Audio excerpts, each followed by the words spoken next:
We're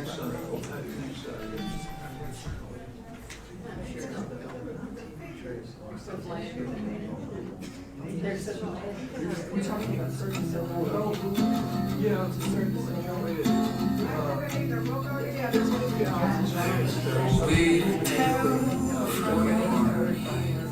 what only time makes clear, elements far and opening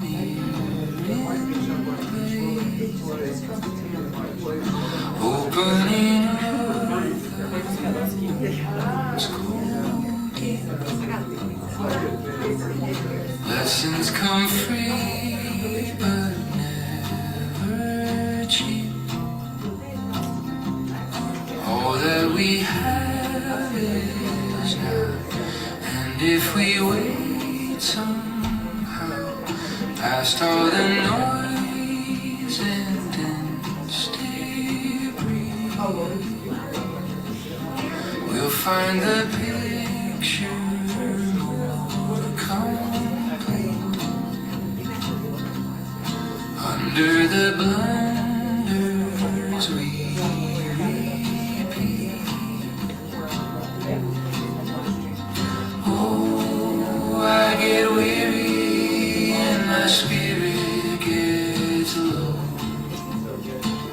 Sometimes I admit I let the light go.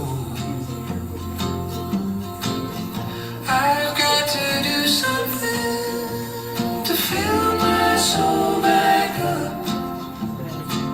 Get the dark emptied out and find my way back to love. Let nobody take your cool. Compassion's a guiding rule, and earth the providing pool. We share. The future will stretch out wide, you'll see. I'm holding the possibility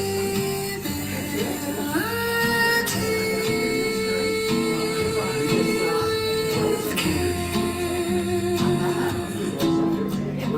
Oh, I get weary and my spirit goes low.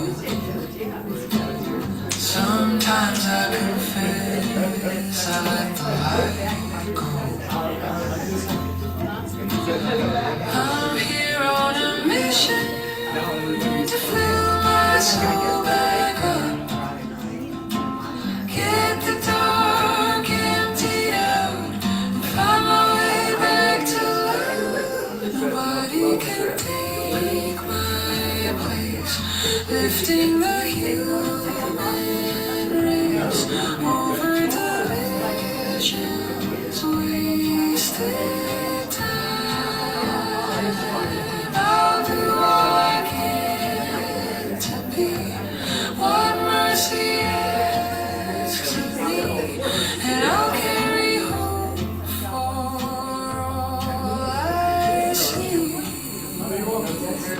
I'm holding possibility.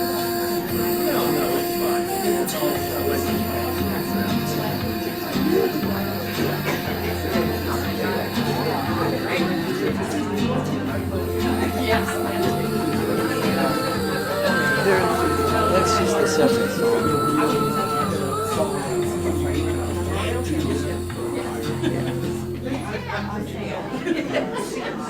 really cool. I want to go see this. This is my first time.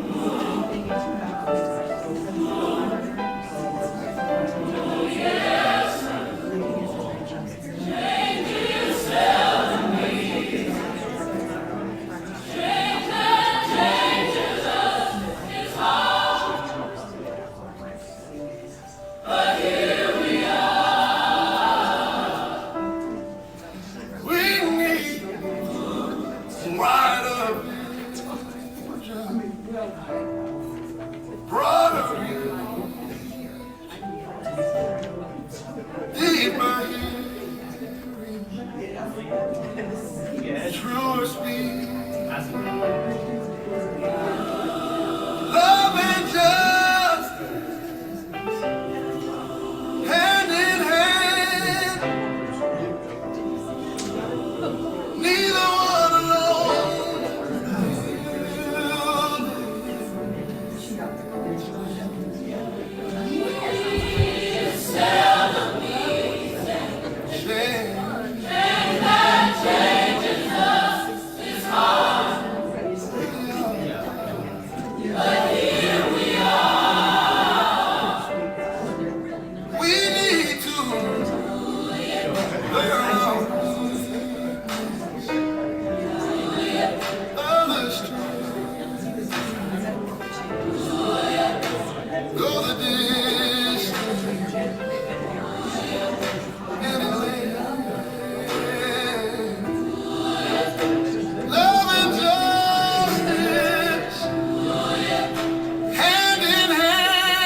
Good morning. Good morning. Welcome to our new space yet again.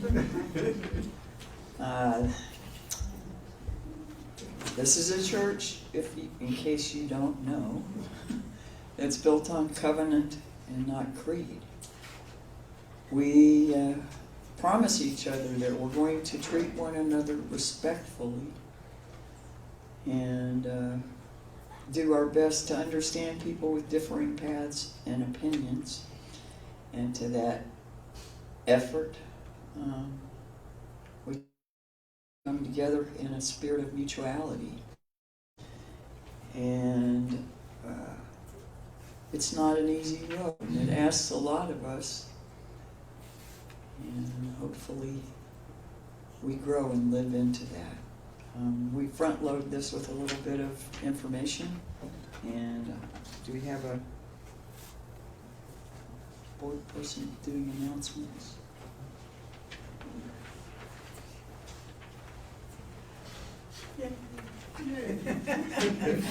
Hey, so for those of you who don't know me, I'm Jane Webster. I'm your new vice president on the board. Too quiet? Close, just a little closer. Here we go. All right. So it's my first time giving these announcements, so I'm sure I'll miss something. Someone yell if I've missed something. Exactly, just like that. So important, we do have 2 special congregational meetings coming up. Those dates have changed, so there's not a meeting after service today. That meeting has been moved to the 9th, and then we'll have a meeting on the 16th. The meeting on the 9th, we will have a presentation from Chris Coe, the architect who is helping us sort of brainstorm ideas for the new building that we've made an offer on. So that'll be an informational meeting. Nothing is binding yet. That offer is not binding unless and until it is approved by you guys by a congregational vote on the 16th. So you'll probably want to attend both of those. Those will be available here in this room immediately after service on those 2 days, or via Zoom, correct? So please attend. We really want to hear from you. We want you guys to have all of the information that went into this decision to make an offer. The building committee is going to present a little bit about what went into that decision. So it's going to be important information. So please plan on attending those. Other things we've got going on are giveaway the plate for this month is the Shreveport-Bossier Animal Rescue, which I thought I had details on, and I have the wrong newsletter open, so I don't.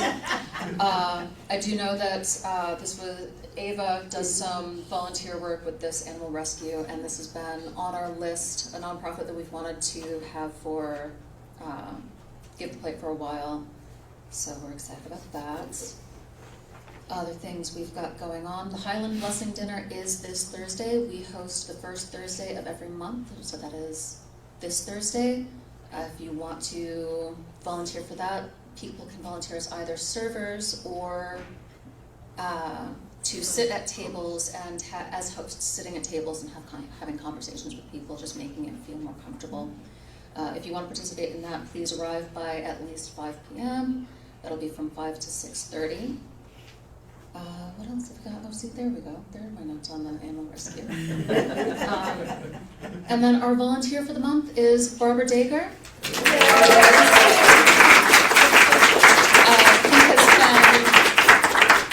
Who's been a faithful co-contributor to adult education every Sunday morning, a Highland Blessing Dinner regular, has presented poetry, has preached several sermons. So we're just very excited to honor you this month.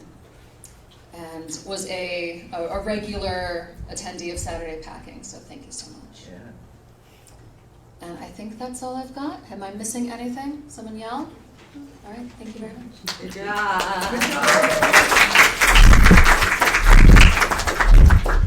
Oh no, I forgot something.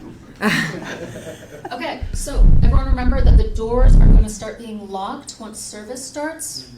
So it's locked right now. My phone number is on the door right now. We're going to try to have a board person of the day available to let people in for the first 10 minutes or so of service.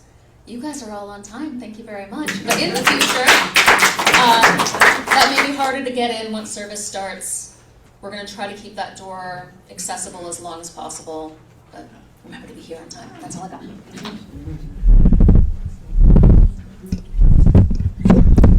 Thank you, Jane, and I just have a little bit to add. First of all, I just want to say thank you and welcome to James Marks, who's going to work with our kids today, doing wire stuff. James just came back from being an artist in residence at the Summertime Gallery in Brooklyn, New York. He's kind of a big deal, so we're happy that he's generously donating his time and talent to work with our kids today.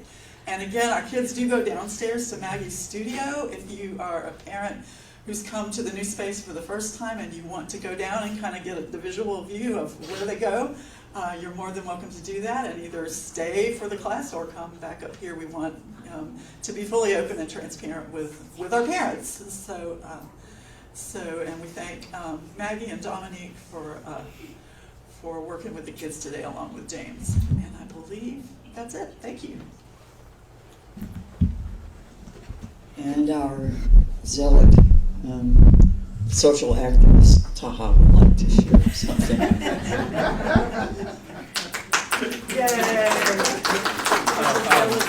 I was just Taha for president. So I was just going to share, LA Aid will be going down with Church for the Highlands to Alexandria to testify at the airport board meeting about the possible creation of a child detention center there.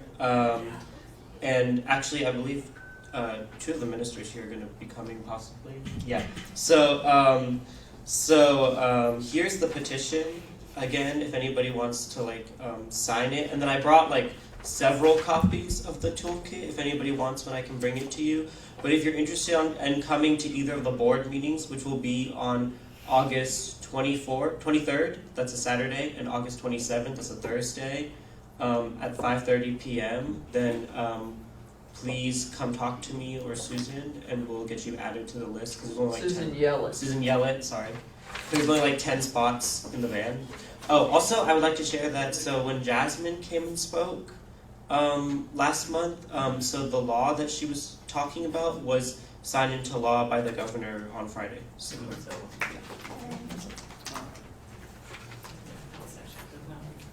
which is a good thing. Wait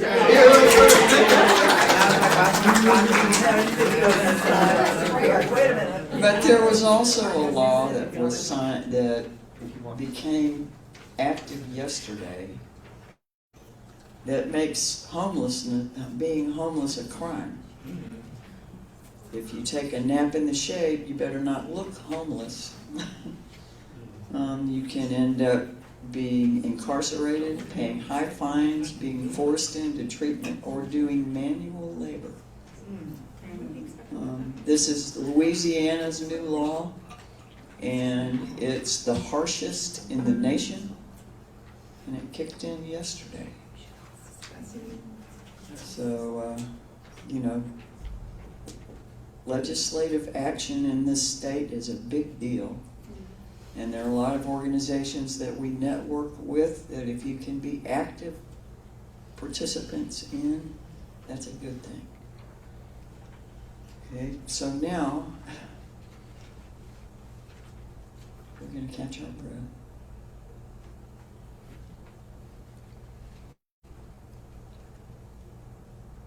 Be humbly grateful for the fact that we are here and safe, and in the scheme of things, pretty dadgum privileged.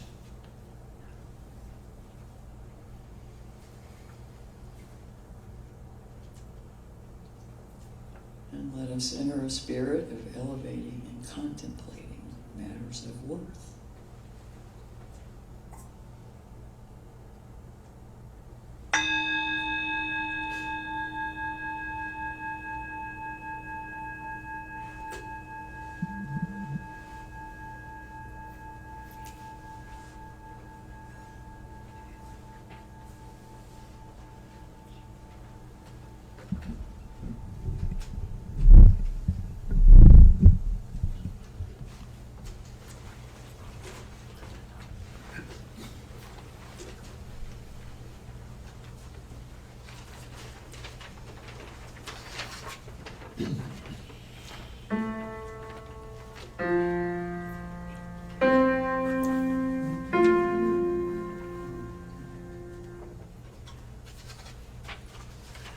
Ishe olawa kole bajeo.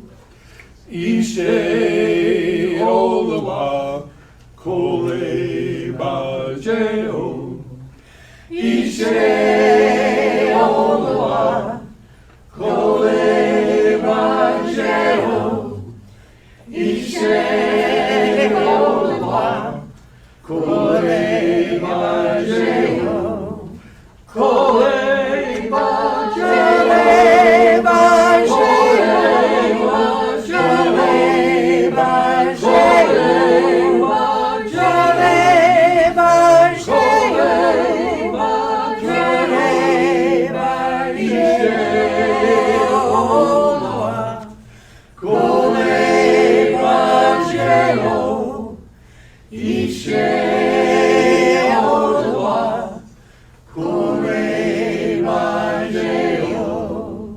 Ishe olawa kole bajeo. Ishe olawa kole bajeo. Ishe olawa kole bajeo. Ishe olawa kole bajeo. Kole bajele bajele bajele bajele bajele bajele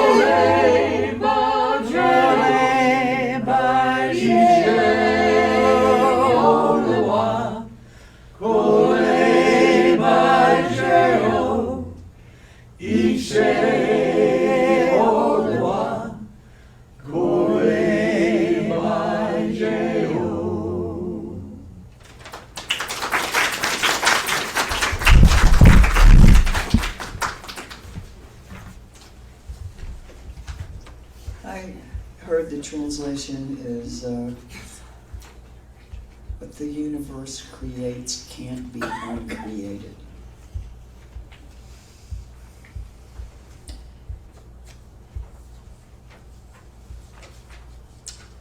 Let's celebrate, marvel, be awestruck. For the same force that brought our planet into being, that evolved tiny atoms and molecules and DNA into intelligent life, is still at work in the universe and in us, always bringing about new creations, new possibilities. Breath of life, breathe in us, with us, and through us this day as we gather, one in community, one in commitment to truth and love and justice. Open our minds and hearts to the new that's always being created. Let us bring forth the spirit of all that we love by the words of our mouths and the doing of our hands, as we make sacred this time together. May our eyes seek to appreciate, our breaths to dedicate power, and our hands to warm each other. When loving fearlessly, we are invincible. When free will is deliberate, we are pivotal. When dreaming together, we are infinite. Remind us of the very questions that we have turned away from, that we thought could not be answered or are impossible to realize. Dear universal intelligence, your embrace contains everything but confines nothing. In the ever insistence of existence, may this one moment matter. Amen. Who would like to help lead the first part of the chalice lighting?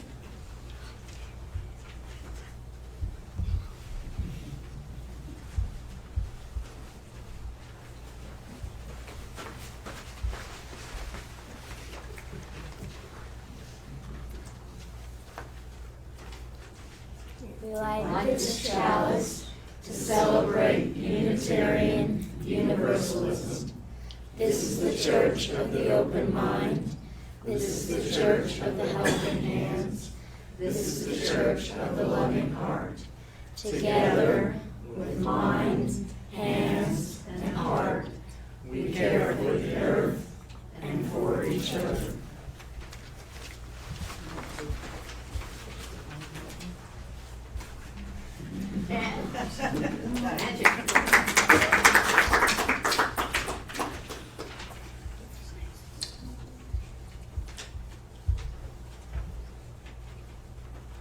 We kindle this flame, honoring the doorways in our souls, the windows through which we gaze at one another, the balconies where we catch glimpses of sky, the thresholds we stand on this morning, wondering, hoping, fearing, and dreaming. We light this chalice, for you deserve a place that welcomes you and your becoming, a place that sees your shadows and still reaches for your light.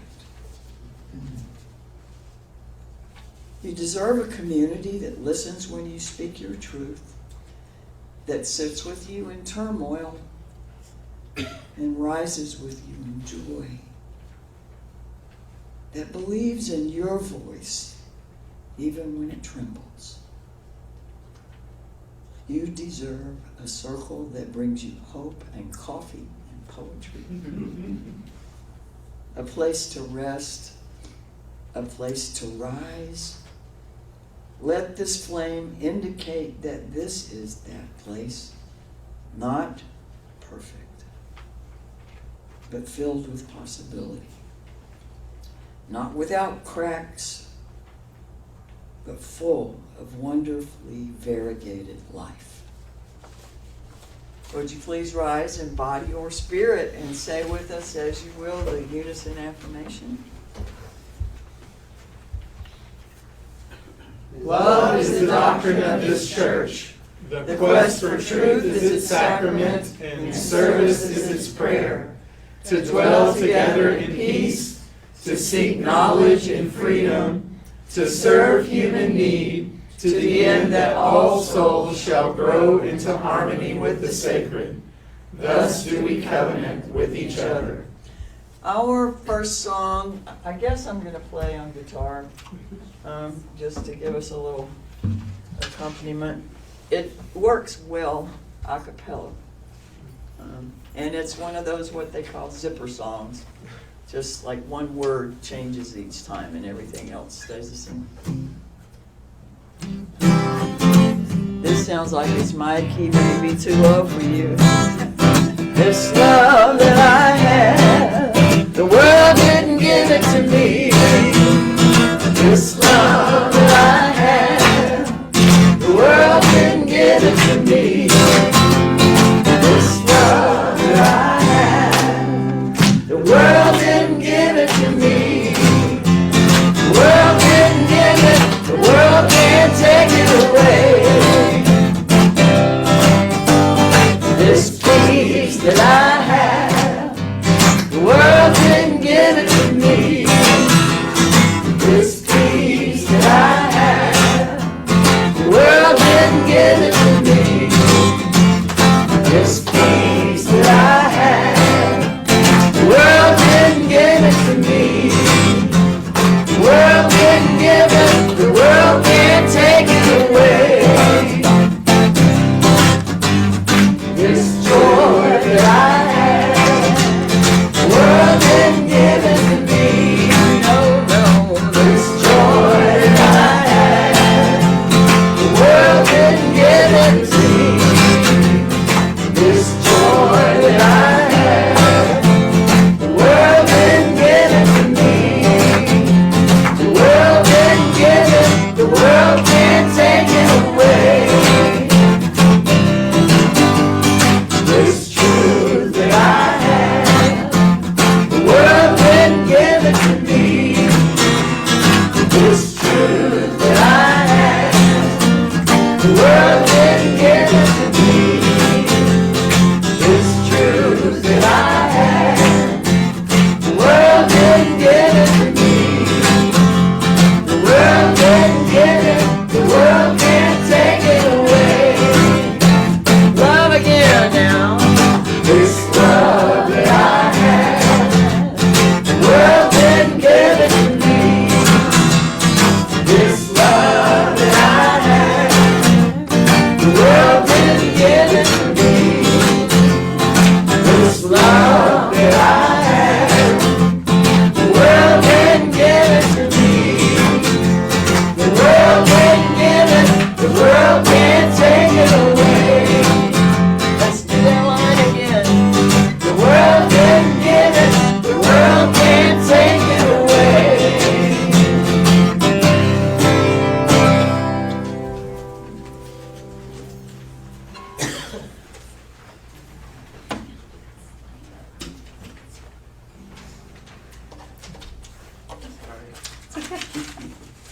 Collect my thoughts.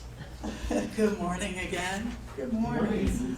So I wanted to tell you a little bit about this story from Adaku, Utah, about cultivating trust as an organizing strategy and using mycelium mushrooms as an inspiration for that, seeing that inspiration.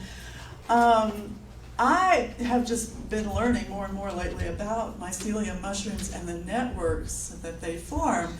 And this author maintains that those networks are really kind of based in trust, that they depend on each other to protect against parasites. They depend on each other for making sure that nutrients go to all of the mushrooms and to all of the trees and the roots of plants that they are intertwined with.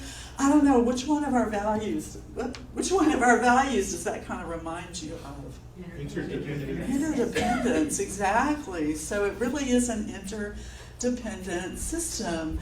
And the older mushrooms kind of look out for the younger mushrooms. There's some intergenerational strategy in there. And so I thought of, like, when we think of this network of mushrooms, what do we think of that we have that kind of unites us in that way as Unitarian Universalists? Coffee. Our principles. And it's another. Jet I heard it over here somewhere. Covenant. Our covenant is what holds us together in that way. And they talked about the mushrooms and how they kind of will protect each other and protect each other from parasites and protect each other from harm. And when we think of our covenant, what do we think about if somebody steps out of the covenant? If somebody... Love calls us back. Love calls us back. That's right. It's not about punishment. It's not about shame. We are all human beings. We've all been absolutely perfect with our fellow human beings every day, right? All of us? Yeah, not so much.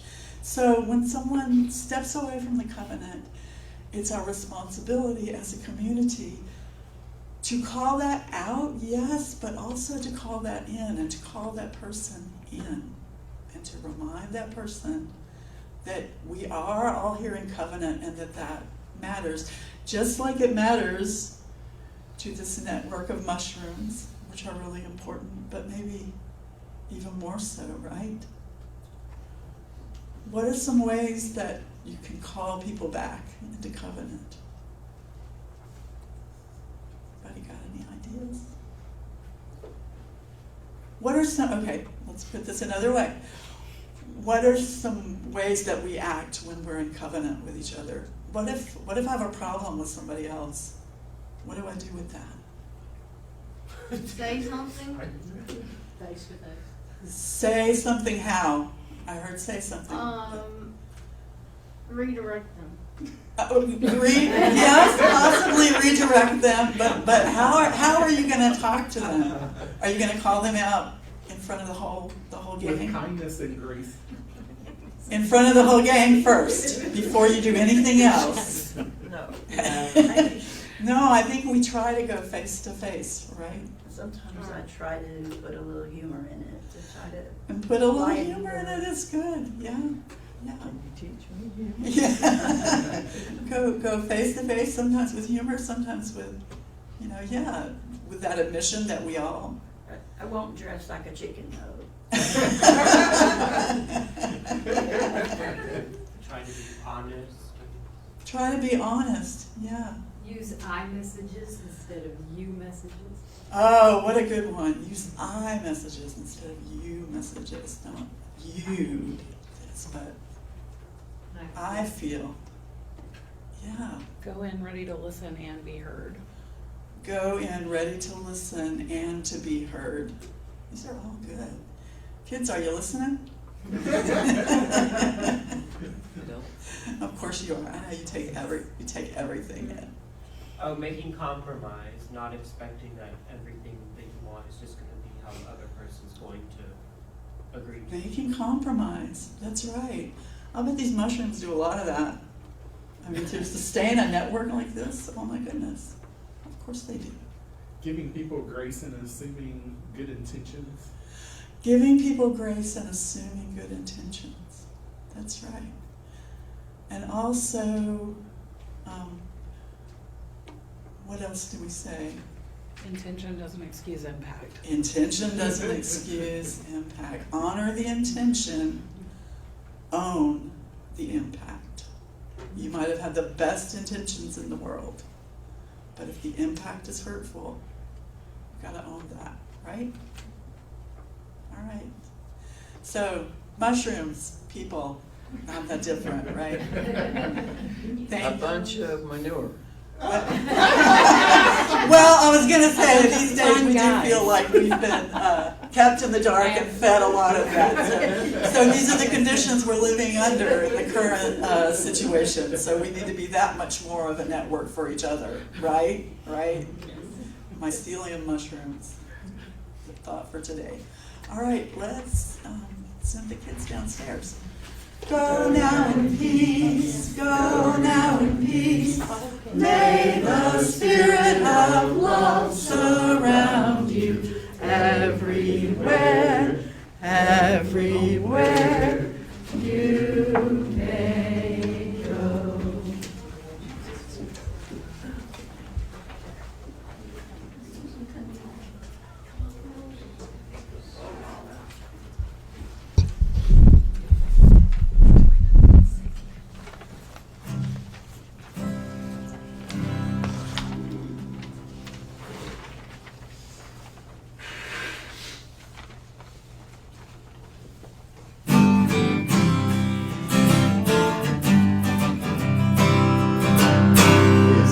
My home, this is my only home, this is the only sacred ground that I have ever known.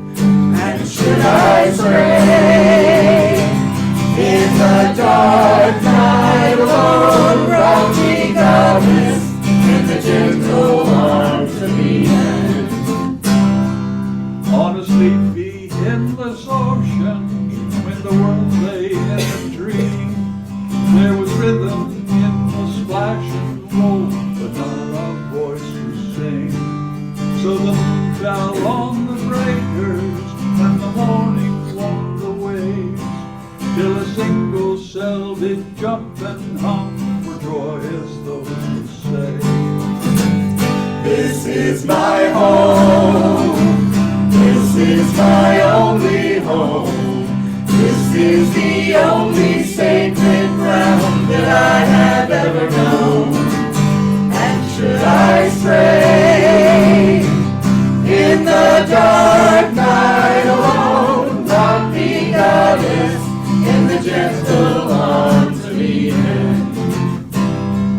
Then the day shone bright and rounder, till the one turned into two, and the two into 10,000 things, and old things into new. And on some virgin beachhead, one lonesome critter crawled, and he looked about and shouted out in his most astonished drawl, this is my home, this is my only home. This is the only sacred ground that I have ever known. And should I stray in the dark night alone, rock me, goddess, in the gentle arms of Eden. Then all the sky was buzzing, and the ground was carpet green, and the weary children of the woods went dancing in between. And the people sang rejoicing when the fields were glad with grain, the song of celebration from the cities on the plain.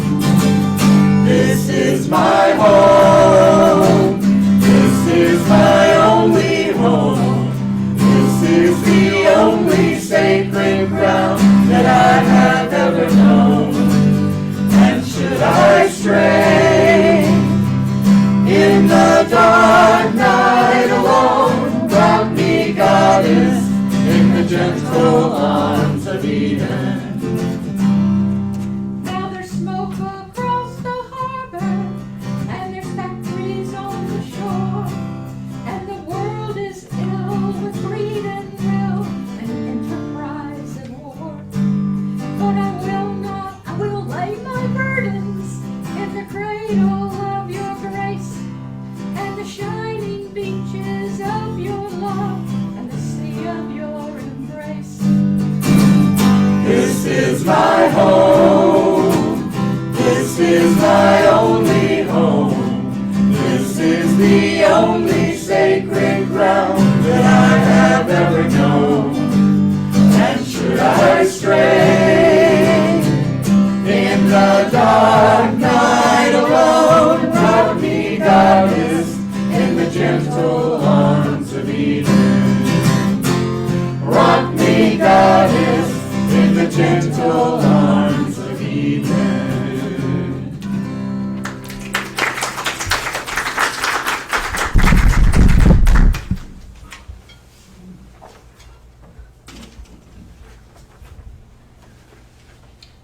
like how the music feels in here.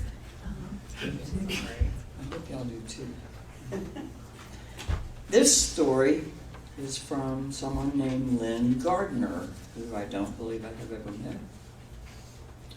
And it comes from Words of Worship, one of the Unitarian Universalist online resources. The tree stood in the middle of the village. Its trunk was so large that it took 6 people holding hands to reach around it. The roots were strong and wide, and its branches spread out over the village square, offering shelter from the rain or shade from the summer sun. Its fruit was juicy, sweet, and plentiful. The people of the village loved the tree. Children played beneath it and climbed in its lowest branches. Young people knew that if they whispered their dreams to the tree, they were more likely to come true. People who proclaimed their love or friendship for one another beneath its branches found their relationships to be nourishing. And elders discovered that their sweetest memories could be counted on when they were near the great tree. The tree had been witness to so much, and when the breezes blew through the leaves, one could hear echoes of generations, laughter, conversations, dreams, prayers, tears, and songs. Animals loved the tree too. Rabbits lived in burrows under the roots, squirrels and monkeys lived in the branches, and bats and birds flew in to eat the abundant fruit. The tree seemed to buzz with life. One day, a traveling merchant arrived in the village. He rested in the shade and ate 2 pieces of delicious fruit. "This fruit is incredible," he said. "I'd like to have some to sell in the next village that I visit. Who owns this tree?" "No one owns it," replied a villager. "If anything, we belong to it." "Well then, if no one owns the tree, then no one will mind if I pick the fruit," said the merchant, and began to fill a basket. "I mind," said the villager, "and today I am the keeper of the tree." "What do you mean, keeper of the tree?" "We each take turns being here with the tree. We could never own it. We're here as protectors, as sustainers." "That's ridiculous," said the merchant. "This tree doesn't need you. You could just take what you need, take what you want, and the tree will continue." But the villager couldn't be persuaded. "Sir, this tree isn't like that. We don't come here to take from it, even though we receive much. We are keepers of the tree because this is where we are nourished. This is where some of our most precious memories are and where our people have dreamed. This is where we remember who we want to become." "Well," said the merchant, "you may think this tree is very special, but it still doesn't need you to sit with it. That's preposterous." "Ah," replied the villager, "the tree itself may not need me, but what of others who come by? Just this morning I sat with a woman whose heart was heavy with worry. Had I not been here, she would have had to carry that weight alone. And this afternoon a tired couple came by and they rested with me. They said they had been looking for a place like this. And then an elder came by and we watched the birds in the branches together. And now you're here. You were confused about what the tree is and how to be with it. Imagine if you had arrived and not found anyone here to talk with. You might have continued thinking that everything you do is all about you. Likely for you, my friend, I'm here to let you know that when you care for the tree of life, it becomes about so much more than just you. And the merchant sat for a while in the shade, thinking about these ideas that felt new and a little challenging. As the sun went down, he picked up his bag and headed out of town, whistling a song that he hadn't thought of for years. On his way, he shared a smile with each person he met. His heart felt strangely light and joyful. And the people of the village, they continued to sustain the tree of life, to care for one another, and to share their gifts with grace and gratitude. May it be so for all of us.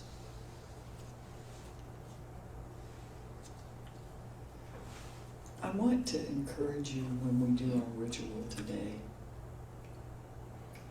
to be intentional about putting your thoughts and energy into the stone before you place it into the chalice. Don't just pick one up and put it away, but spend just a minute, a second with it. Sit with the stone.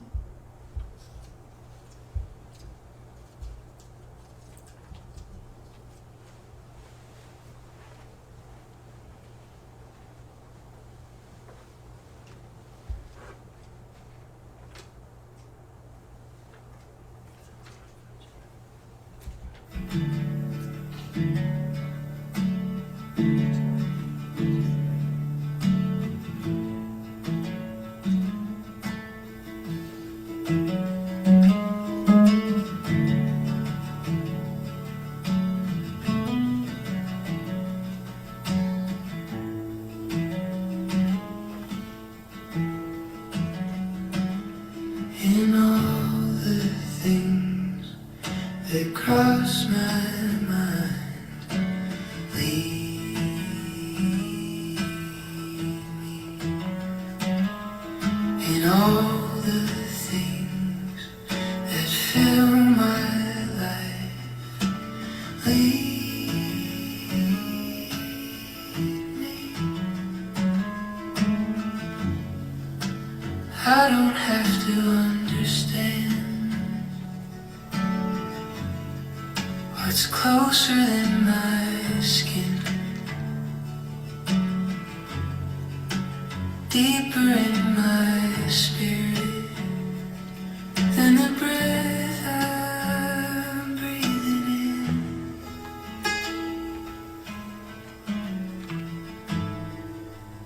In all the things that cross my mind, lead me. In all the things that fill my life, lead me. Like Moses up the mountain, like Buddha neath his tree, like Muhammad at his cave, or Jesus by the sea.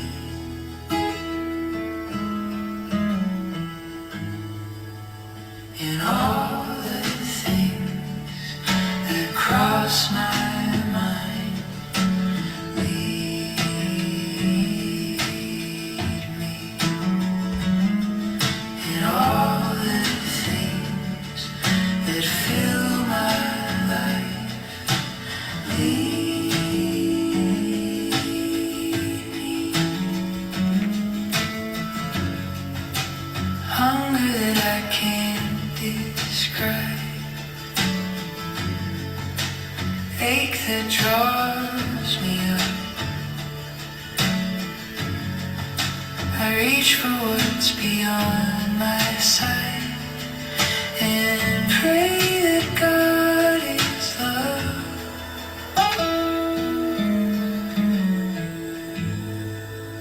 And all the things that cross my mind lead me.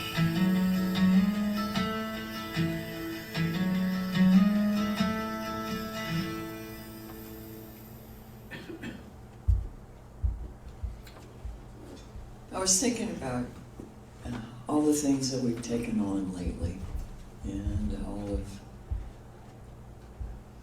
the things around us that can be grinding. And how wearying any and all of that can be. And it always makes me want to encourage us to do a better job of self-care. Anyway, that's what I was thinking about when I came up with the idea that shade gets a bad rap. It's an insult if someone is throwing shade. It's at very least dishonorable, suspicious, or maybe even flat out crooked if someone is engaged in shady dealings or has dark intentions. We tend to think of someone or something as lazy if it's just laying around in the shade. We're told that we should respect those who earn bright spotlights. Being positive about something can mean it is understood to have glaring certainty. Things that are above board when they withstand the full exposure of noon. But isn't it also true that some of the things we value most come to us from the shade? This time of year, it's particularly easy to be grateful for a tree whose branches offer us a reprieve and interrupt the relentless sun. It's almost a necessity to hang out on a shaded porch or beneath awnings or beside some variety of cooling water where leaves can filter the light and keep it from being scalding. Anyway, we even celebrate things that are made in the shade, recognizing that what is shielded from harshness not infrequently develops qualities that would be impossible under constant exposure. A lot of the things we enjoy are quite literally made away from direct sunlight. One of the first things that comes to mind for me are the mushrooms Miss Susan was talking about that flourish in the damp, mulchy floor of the woods, where the overlayer eases the light. Wineries produce their pride and joys in cool and dark cellars. I'm not personally a fan, but I know that many of you are cheese eaters, and even cheese ages in caves. Pottery has to dry slowly before it goes into the kiln, so there are things that have to be done in gradual layers, because if you do it too quickly, they fall apart, right? All early photographic film depended on painstakingly avoiding direct light so as to preserve the images until they were properly treated and prepared to reveal their magic. Our bodies consistently repair themselves most efficiently and with the least effort while we're asleep. In darkness, beyond the reach of the day's demands. Except, of course, when we're missing the vitamins that are available from the sun that we also need. Growth is a slow process that doesn't necessarily show until a good bit of it has been done. then it can feel sudden, like when you decide you need a haircut. It didn't happen like that, but there's a point. I don't know about you, I go through several of them before I actually get a haircut, but there's that place where you hit and it's like, I gotta get a haircut. But it's a slow process. It's not something that you see happening, and it's actually generated from the place that you can't see, right? Anyway, sometimes wisdom is cultivated in places where the light is gentle enough to let us see without being blinded.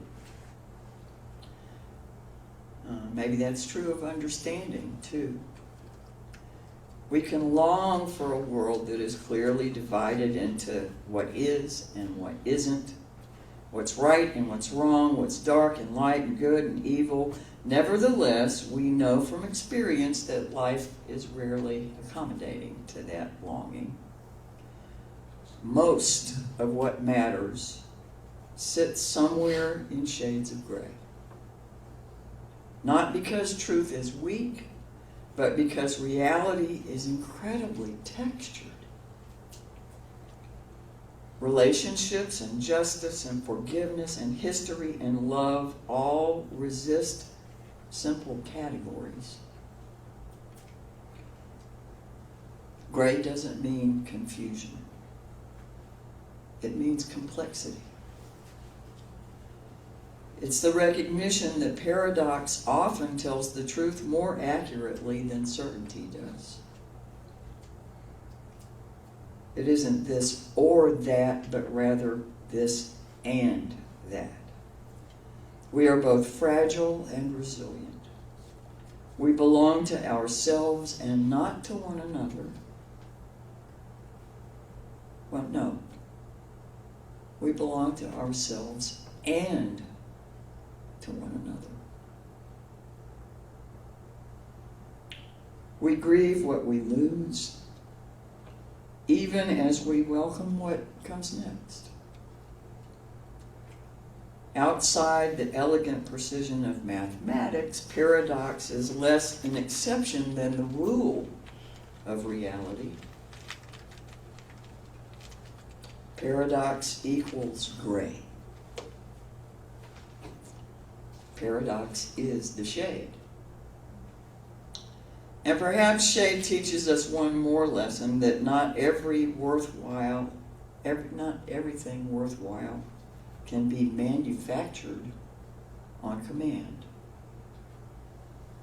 We endeavor to make things happen. I think that's a good thing.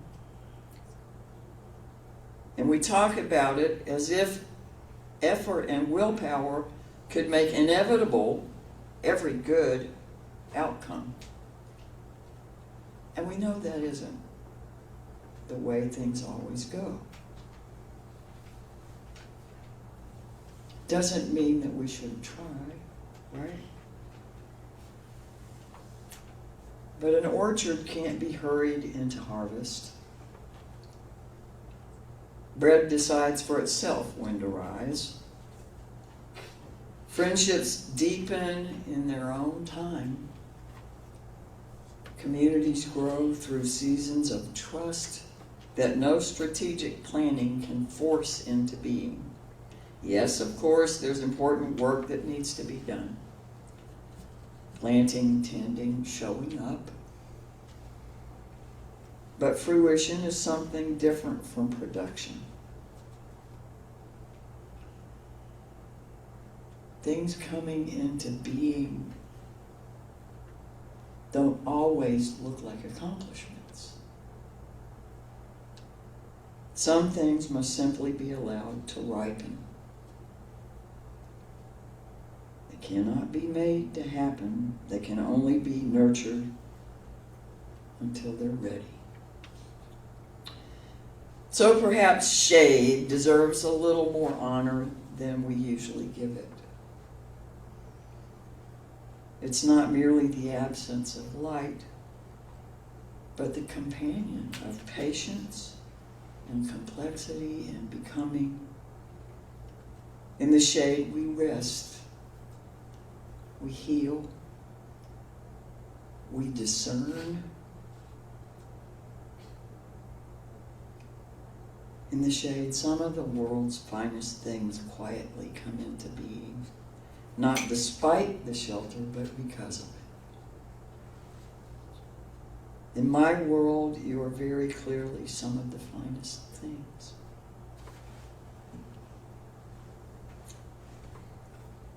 You've been working hard.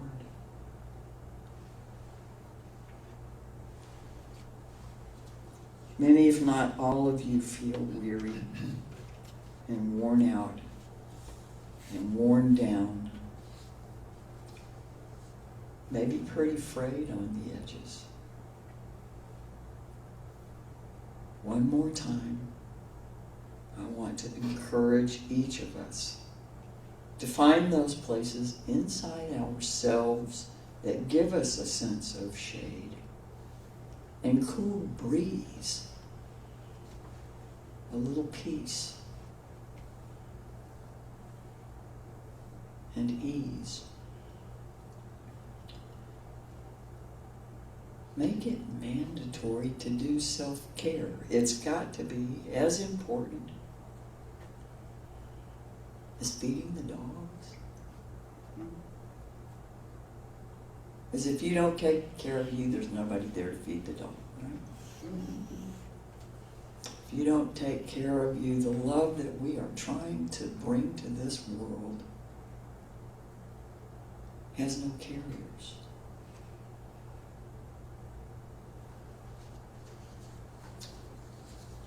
Quick list of things made in the shade.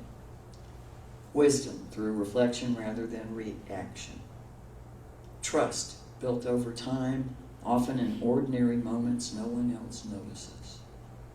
Friendship growing in shared conversations, not grand performances. Healing where wounds can mend without being constantly reopened. Compost. Old disappointments becoming fertile ground for new life. Character in the choices we make when no one is watching. Patience, ripening while we wait for what cannot be hurried. Discernment, where certainty softens enough to make room for truth. Forgiveness, away from the heat of fresh anger. Creativity during walks, naps, daydreams, and moments of apparent idleness. And when you're busy. Compassion born from sitting with suffering rather than running away from it. And discomfort. Humility when life reminds us we're part of something larger. Belonging where people are welcomed without having to prove themselves or be perfect. Hope nurtured quietly before it becomes visible. Roots hidden beneath the surface long before the branches reach the sky. Seeds germinate underground in the dark. Pearls form inside closed shells. Ideas incubate during sleep. Butterflies transform inside opaque chrysalises. Forests renew themselves beneath their own canopy. Babies grow in the sheltered darkness of the womb. Each of these reminds us that protection is not the opposite of growth. It's often the condition that makes growth possible. Not everything worth making is forged in fire, and some things are made in the shade. Not under the spotlight, but beneath the canopy. Not by force, but by faithful becoming. In the cool places where rest is not laziness, waiting is not failure, and quiet is not absence, but preparation. Shade is not where life stops, it is where many forms of life begin. So today, I want to throw a little shade on you. Our closing hymn is For the Beauty of the Earth. Lyrics will be up here. If you'll rise in body or spirit, bend your knees, stretch if you want to or need to.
Please be seated.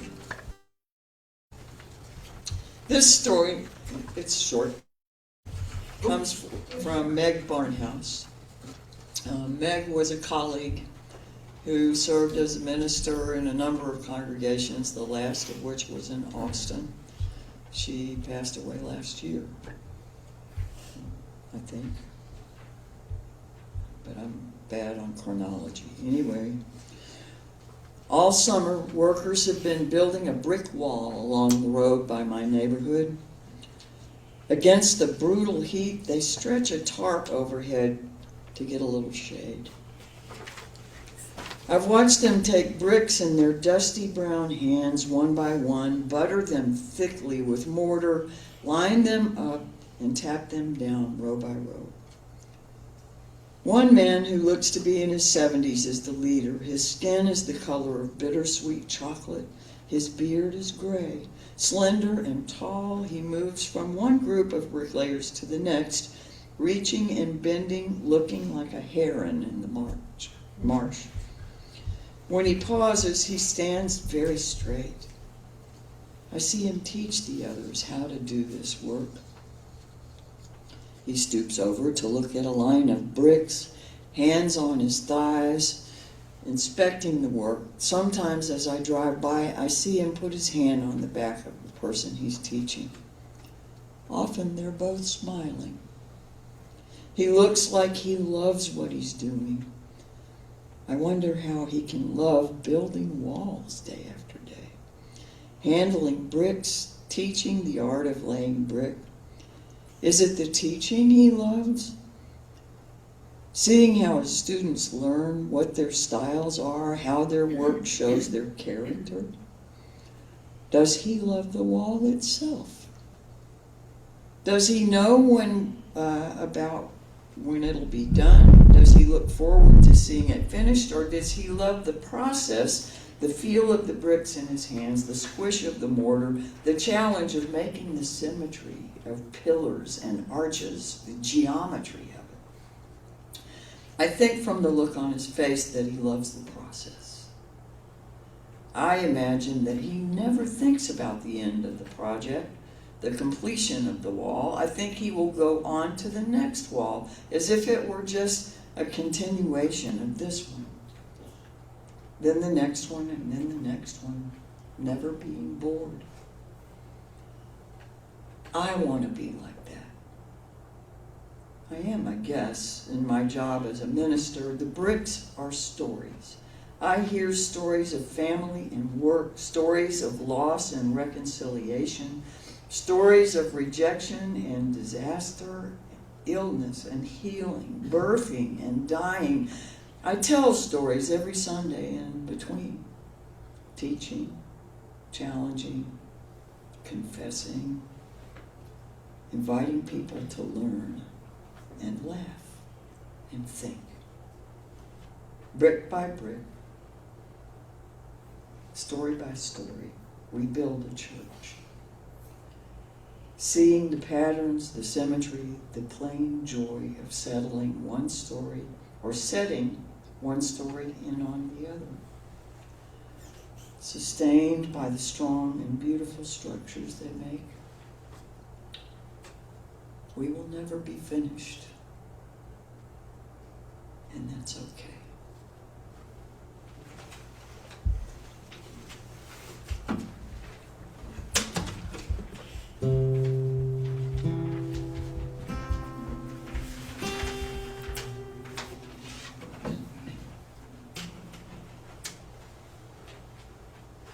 May I hold you and keep you. The sun make its light to shine upon you. And there be peace, and there be peace in all the world, the beauty of the universe enfold you, and the hope, and the hope, and joy of love, loving, the joy of giving, living in your heart. Amen. Amen.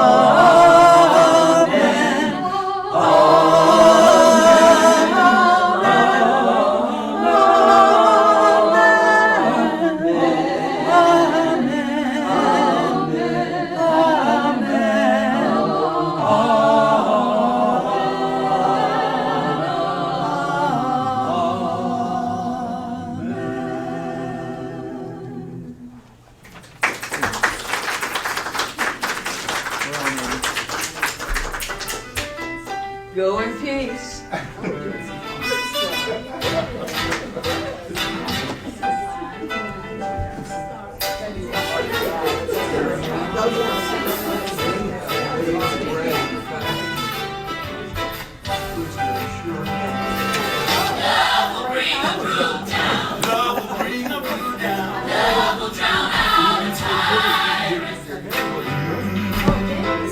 Compassion and connection build a power that can rival the sun.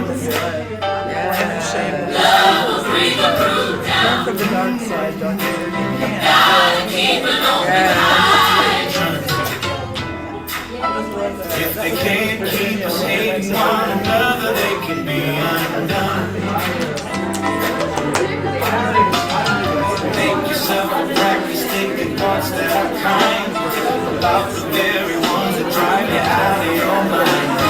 Ground the flame while you're shooting sparks in the air to light your heart and guarantee the spark will stay there. Love will bring the fruit down. Love will drown out a time.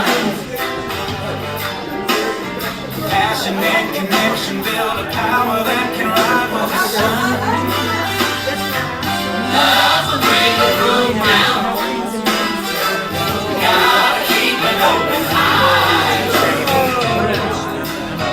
If they can't keep us fighting one another, they can be undone. If it defeats the thought they could be counting on you, to hating every blinking thing that they do. Entertain the notion there's a twist that can break a cycle that divides us from humanity. Love will bring a brook down. Love will drown out a tyrant. Passion and connection build a power that can rival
have a building.